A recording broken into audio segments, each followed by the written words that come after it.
Hello guys, আজকে আমরা চলে এসেছি আমরা আফ্রিকার জঙ্গলে আম খেতে। এবং আমরা আফ্রিকার জঙ্গলে এসে সর্বপ্রথম আমি দেখছি একটা আম খেয়ে ফেললাম। এবং আমার বন্ধু দেখছি মুখের ভিতর ঢুকিয়ে এবার বের করছে আর খাচ্ছে। আর আমার লোভ লেগে গেছে। এরপরে আমি একটা বিট লবণ দিয়ে আম খেলাম। এবং আফ্রিকার জঙ্গল, আশপাশের ভিতরে কোনো বাড়িঘর দর ছিল না, আশপাশে সমস্ত কিছুই ছিল বাগান। এই যে সেই বিট লবণ দেখুন, পুরো একটা ঝাল, মরে গেলাম গাইস। এরপরে দেখি আমার একটা বন্ধু আম কাটা শুরু করেছে এবং আমি তোমাদেরকে আফ্রিকার জঙ্গল সম্পর্কে সব কিছু বলছি। আফ্রিকার জঙ্গলে আছে প্রচুর পরিমাণে সাপ এবং ব্যাঙ। তো তোমাদের সেই ব্যাঙ ফ্যাং দেখানোর পরে আমরা দুই বন্ধু একসাথে একটা ভিডিও করলাম।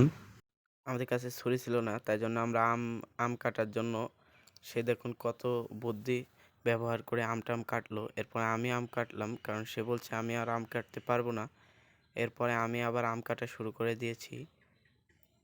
শেষ লাস্টে আমার হাতে একটুর জন্য লাগলো না। এরপরে আবারও বলছে তুমি এটা কেটে ফেলো। এরপরে আমি আবারও দ্বিতীয় আমটাও কাটলাম এবং তোমাদেরকে দেখাচ্ছি আমরা কীরকম মোটামুটি আম পেড়েছি এবং খেয়েছিলাম।